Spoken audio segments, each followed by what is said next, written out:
नमस्कार, मी कल्पना तुमचे अगदी मनापासून स्वागत करते। आज आपल्याला चकली बनवायची आहे उपवासाची आणि त्याचं एकदम परफेक्ट प्रमाण कसं घ्यायचं ते तुम्हाला मी दाखवणार आहे। चकली अजिबात तुटत नाही आणि खूप छान होते, कडक वगैरे अजिबात होत नाही। फक्त आपल्याला त्याचं बटाटे किती घ्यायचे, साबुदाणा किती घ्यायचा हे फक्त आपल्याला लक्षात ठेवायचं असतं। आता इथे बघा तेलात टाकताच चकली बघा किती छान अशी फुलते आणि तोंडात टाकतात विरघळते पण। चला आता इथे आपण अजिबात वेळ नाही घालवायचा, रेसिपी सुरुवात करूया। आता सर्वात पहिले आपल्याला साबुदाणा घ्यायचा आहे। आता तो किती घ्यायचा, आता बरोबर इथे मी 1 किलो साबुदाणा घेतलेला आहे बघा। अजून मी पिशवीमध्येच ठेवलेला आहे तुम्हाला दाखवण्यासाठी। हे बघा 1 किलो साबुदाणा आहे, तरी पण आपल्याला एक भांड्याने मोजून घ्यायचं आहे। कोणताही भांडा घ्या तुम्ही। आता इथे माझ्याकडे हा डब्बा आहे, ह्या डब्याने मी मोजून घेते। तर या बघा इथे हा एक डबा भरलेला आहे। आता अजून मी परत शिल्लक राहिलेलं ते पण मोजून घेते। तर इथे बरोबर 2 डबे भरलेले आहे आणि हा डब्बा आहे ना अर्धा किलोचा एकदम बरोबर। ज्या भांड्याने आपल्याला साबुदाणा मोजायचा आहे त्याच भांड्याने पुढे आपल्याला पाणी घ्यायचं आहे, म्हणून भांडं लक्षात ठेवायचं आपल्याला। आता हे बघा इथे साबुदाणा मी पहिले बघून घेते, स्वच्छ करून घेते। आता त्याच्यामध्ये आपल्याला पाणी घालायचं आहे आणि 2 पाण्याने साबुदाणा धुवून घ्यायचा आहे।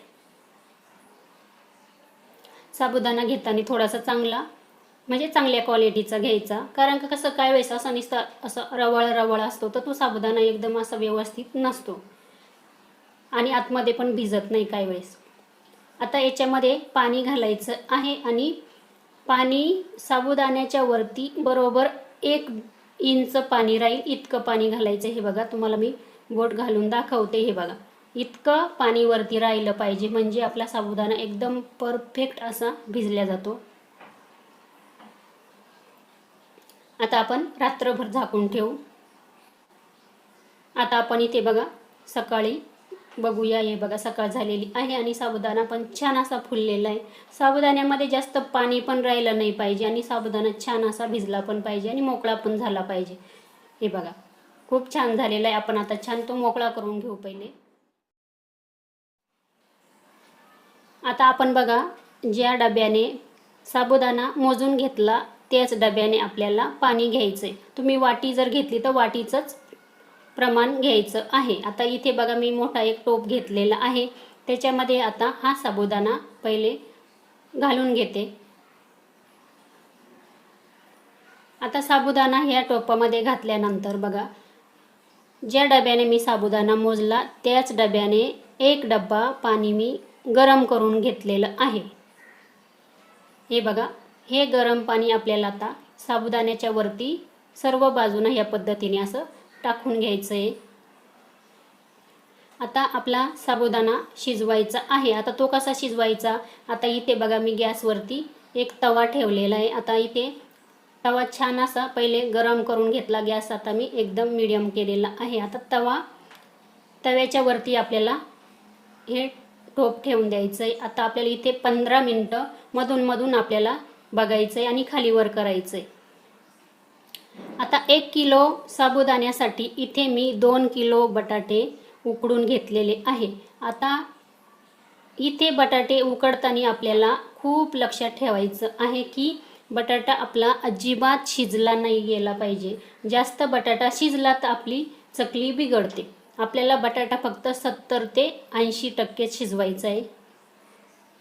हे बघा इथे मी बटाटे थोडेसे ना 70 ते 80% शिजवून घेतलेले आहे। आता साल काढून घेते आणि 1 किलो साबुदाण्यासाठी मी 2 किलो बटाटे वापरलेले आहे। एकदम परफेक्ट प्रमाण आहे। हे बघा बटाटा एकदम आपल्याला असा गाळ करायचा नाही, थोडासा हे बघा हाताने दाबला तरी तो दाबत नाही, आपली चकली खूप छान होते। हे बघा लक्षात ठेवायचं आहे आपल्याला बटाटा थोडासा कच्चाच ठेवायचा आहे।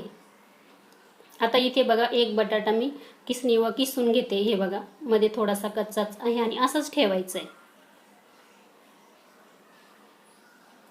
आता आपण साबुदाणा शिजायला ठेवलेला आहे, तो 15 मिनिटं आपल्याला शिजवून घ्यायचा आहे। आता मधून मधून मी साबुदाणा पण बघत होती आणि इकडे पण मी आता बटाटे सर्व याच पद्धतीने किसून घेते। बटाटा किसताना आपल्याला बघा या बटाट्याच्या थोड्याफार अशा गाठी किंवा फोडी याच्यामध्ये राहिल्या नाही पाहिजे, कारण का आपल्याला चकली बनवताना आतमध्ये अडकले नाही पाहिजे, व्यवस्थित अशी चकली पडली पाहिजे आणि खूप छान पडते, अजिबात तुटत नाही। तुम्ही आता पुढे बघालच। हे बघा मी अजिबात थोडंसुद्धा इथे बटाट्याचा तुकडा ठेवला नाही, पूर्ण बटाटा ह्या पद्धतीने किसून घेतलाय। वेळ लागला तर चालेल, पण जरा व्यवस्थित आपल्याला करायचं आहे। चला आता इथे मी सर्व बटाटे याच पद्धतीने किसून घेते।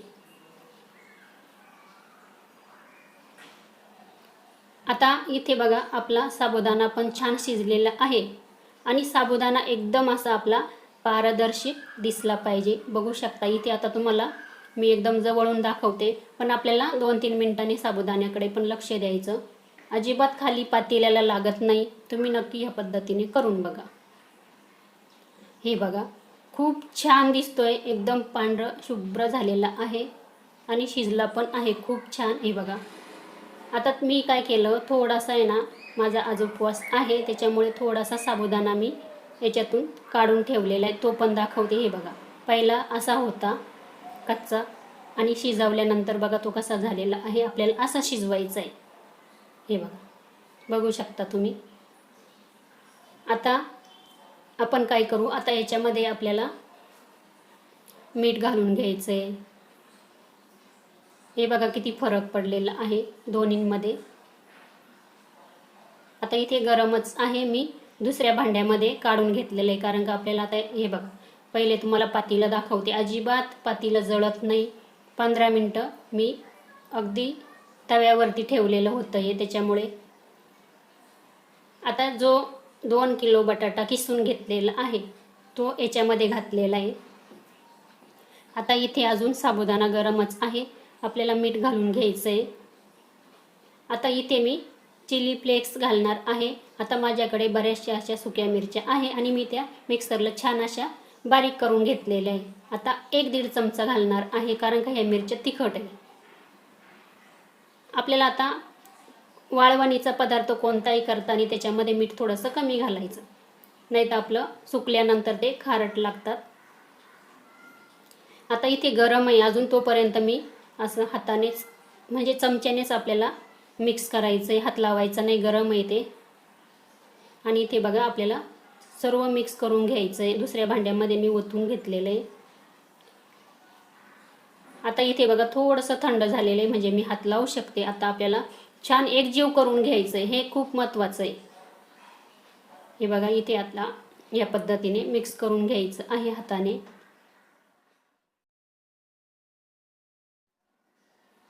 आता इथे बघा मी हा सोऱ्या आहे माझ्याकडे आणि त्याला आता मी ही चाळणी लावून घेतलेली आहे चकलीची। आता आपण इथे बघा कुठेच तेलाचा वापर केलेला नाही, कशासाठी वगैरे साच्याला पण लावला नाही, काही नाही। आणि आपण प्लास्टिकवरती टाकणार आहोत तिथे पण आपल्याला तेलाची गरज पडत नाही। आता इथे बघा आपण याच्यामध्ये भरून घेऊया। भरताना ना थोडंसं दाबून भरायचं, थोडंसं वरती असं राहिलं ना मग चकली तुटण्याची शक्यता असते, असं थोडंसं दाबून भरायचं आणि जास्त एकदम कडेपर्यंत वरती भरायचं नाही, थोडंसं असं खालीच भरायचं। चला आता इथे मी तुम्हाला चकली बनवून दाखवते। आता अजिबात चकली करताना जड जात नाही सोऱ्या दाबायला, किंवा चकली अजिबात तुटत नाही।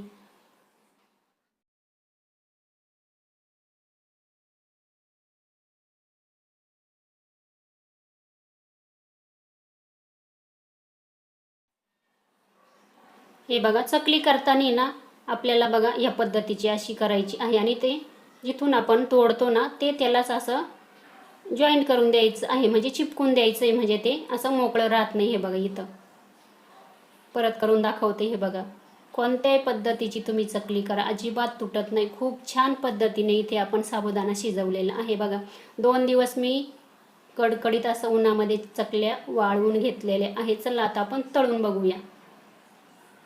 आता इथे कढईमध्ये तेल पण गरम झालेलं आहे, आपण आता ही चकली टाकून बघू। हे बघा अजिबात लाल होत नाही किंवा खूप छान होते, चवीला तर खूपच छान होते। फक्त आपल्याला लाल तिखट आणि मीठ, त्याचं प्रमाण फक्त एकदम परफेक्ट ठेवायचं. खूप छान आपल्या चकल्या होतात. हे बघा, तुम्ही करून बघा या पद्धतीने. चला आता इथे मी चकल्या तळून घेते आणि वेळात वेळ काढून तुम्ही रेसिपी संपूर्ण बघितल्याबद्दल तुमचे मनापासून धन्यवाद.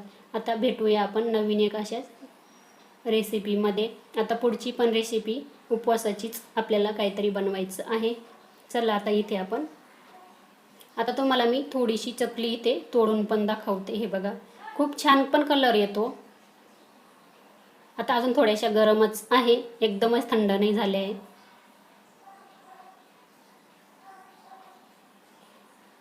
बघू शकता खूप छान झालेले आहे. चला, संपूर्ण रेसिपी बघितल्याबद्दल धन्यवाद.